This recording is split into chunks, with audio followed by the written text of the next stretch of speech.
Today we're serving Marie Antoinette realness again.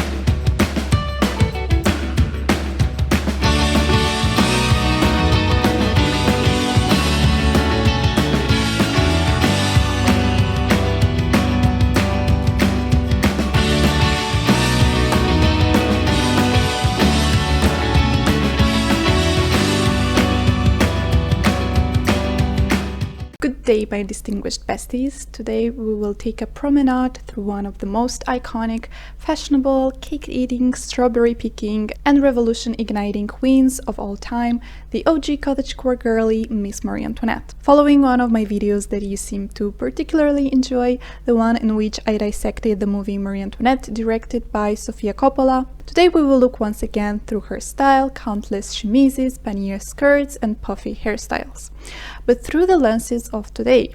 And I think this is even more fitting since there are so many modern elements in Sofia Coppola's movie, like the modern music soundtrack, the cameo of Converse sneakers in the I Want Candy scene, and in general her idea to make Marie Antoinette relatable to today's audience by portraying her as a spoiled teenager. So we're gonna do just that, linking Marie Antoinette to today's fashion moments. And although the Rococo style was not invented solely by Marie Antoinette, she's definitely one of the most recognizable icons donning this style, and to this day designers all over the world are revisiting, deconstructing, and are being inspired by the 18th century courtesan fashion. This is Reimagining Marie Antoinette 101, so strap in and let's enjoy this journey.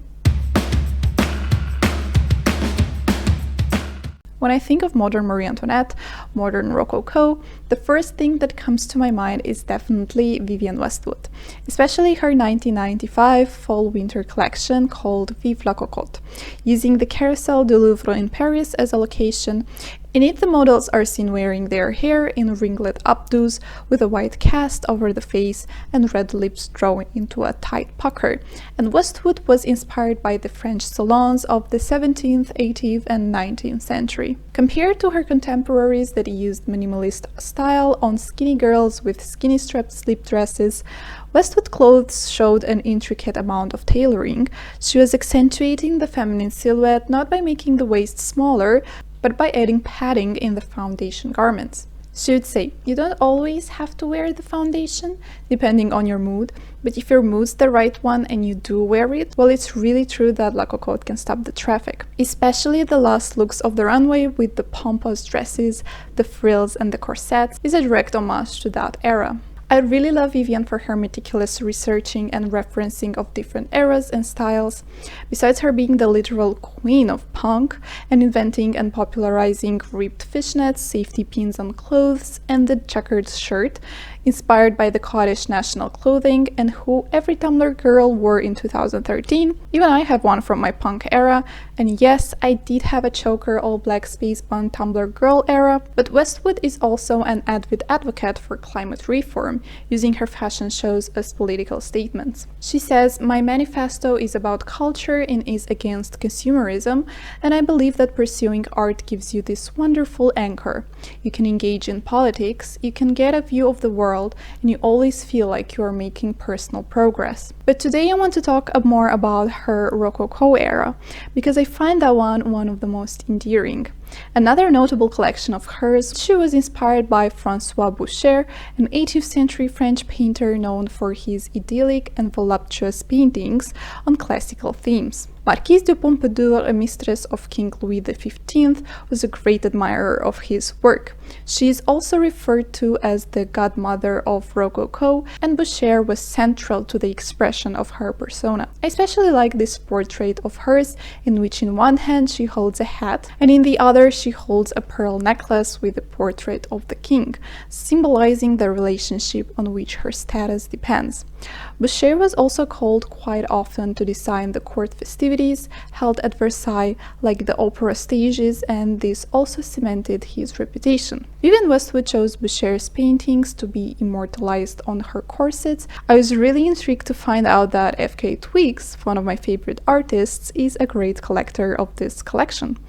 In it, Vivienne was inspired by the paintings and chose pearl jewelry and earrings for the models, similar to the ones seen in Boucher's paintings. Not only was she inspired by Boucher's, but also Fragonard's paintings in her aesthetics, but also from the china that is seen in the Wallace collection. In this particular case, the turquoise design on this cup were an inspiration for the design on the top of this piece. Vivienne talks very fondly about the Rococo art, and she says that this art is long lost today, nobody being able to draw even one flower on the porcelain the way the French artists did in the 18th century. She says the main thing about the Wallace collection is the 18th century and how it demonstrates what a high point of culture and art it is.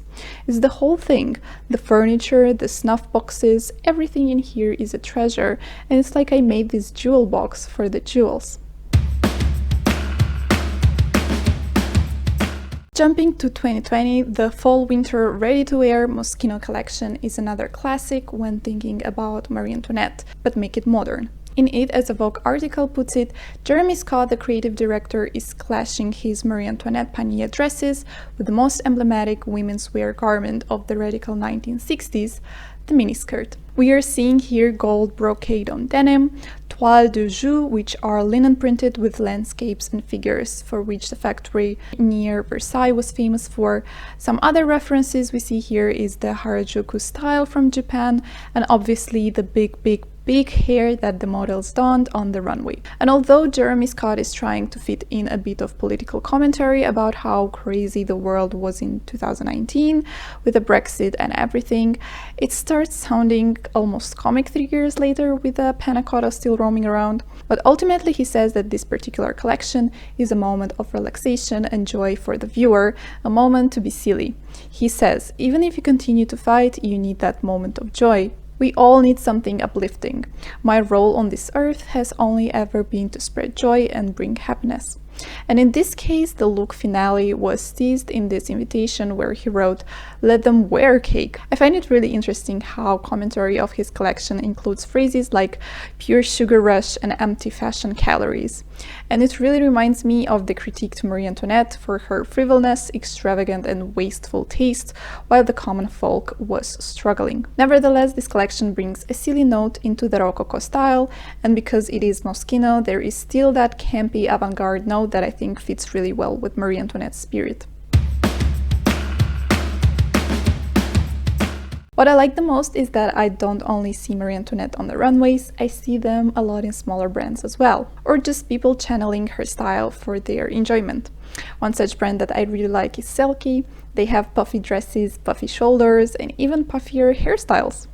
And their Petit Trianon collection is one of my favorites. They say that they are drawing pastel hues from country flower bouquets, wild flower gathered from the final bloom and displayed like art in navy blue chinoiserie vases. Kristin Mallison is another favorite that I recently discovered. She does these insanely pretty corsets as well, and the little skirts with the frilled hearts stitched together, I mean, my heart. They're made from vintage and antique tapestries and upholstered fabrics. The flowered jacquard fabrics are taken from chairs, couch cushions, and mid-century throw pillows via antique auctions. Another brand inspired by Marie Antoinette that I discovered was Anjouet Collective, that manufactures corsets with really beautiful prints. The word Anjouet peaked in the 18th century France in the court of Louis XVI, and you guessed it, Marie Antoinette. It means playful at heart. Next, I will do a speedrun with notable Marie Antoinette moments that I have seen recently on the interwebs.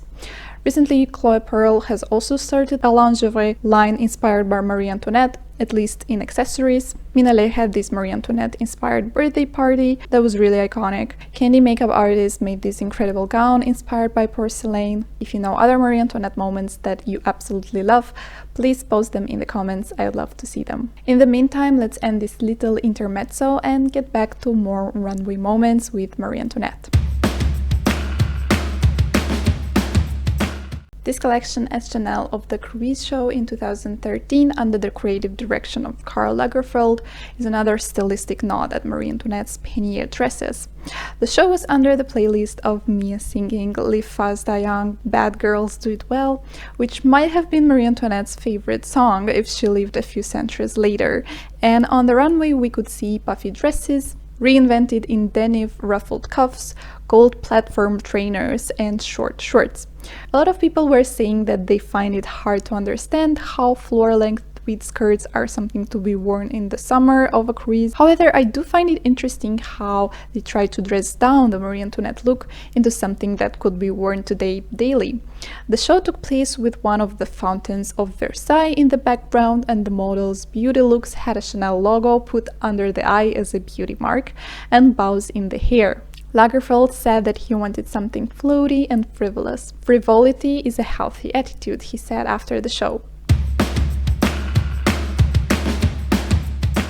Now, the Thom Browne Spring 2020 ready-to-wear collection does speak to my soul. I love the pastel creamy colors, I love the deconstructed suit, and I love Thom Browne in general and his latest collections, reinventing what a man or a woman in a suit can look like. In this collection, he was inspired by the Versailles Gardens. Pannier skirts in 2020 seem to be all the rage, with the previous Moschino collection that we discussed, in London with Maisie Bowen, and then again in Paris at Louis, Balenciaga, and in markedly iconoclastic form at Rick Owens. The Thom Browne looks were set on the runway, adorned with little flowers made out of seersucker material, a material that he uses very often, beginning with his first collection in 2013. So he introduces a bit of his style into the Versailles looks. The models also wore big wigs with a net on top and carried dog purses, perhaps an homage to Marie Antoinette's dog mops. I found his dresses as a sort of canvas for drawings with stories on them, like for example this ship on waves, the dolphins, or the finale dress, which looks like a big cake. I also loved this sweater dress over a pannier skirt for some reason. The first four looks, though, I'm not entirely sure. The status is undecided. Thom would say about this collection, "My job is to make people think, it is to make people see sometimes classic ideas more interestingly. It's not always for durability, it's not always for commercial reasons, it's more to move the needle forward in regards to seeing clothing differently." And again, let's do a speed run of other notable Marie Antoinette moments on the runway. We have here Dior Haute Couture Fall Winter 2000 collection that was mostly a costume collection, but there was this one particular look inspired by Marie Antoinette. Balmain Haute Couture Fall 2002, in which we see these Russian 18th century inspired dresses.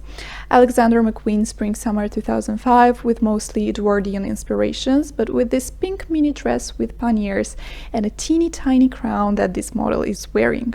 Dior Haute Couture Fall Winter 2007, another Dior this time Couture Spring Summer 2012.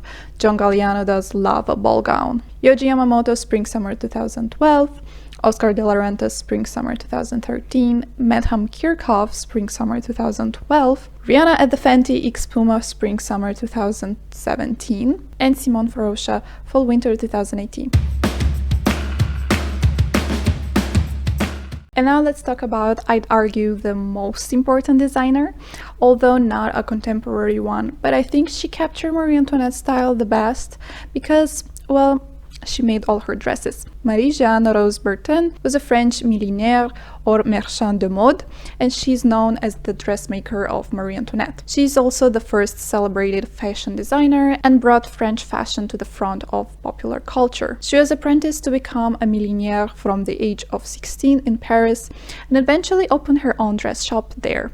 She met Marie Antoinette in 1772, and twice a week, soon after Louis XVI's coronation, Bertin would present her newest creations to the Queen and spend hours discussing them. Marie Antoinette really loved her fashion and creations, and Rose became really quickly the Queen's close friend and confidant. Her large, ostentatious gowns ensured that their wearer occupied at least 3 times as much space as her male counterpart, thus making the woman a more imposing imposing presence. At the same time, the puff hairstyle was beginning to be all the rage, so Bertin would sometimes create up to 1 meter of puff hairstyle for Marie Antoinette. Not only were they so big and grandiose, but also they had a lot of accessories that would denote current events.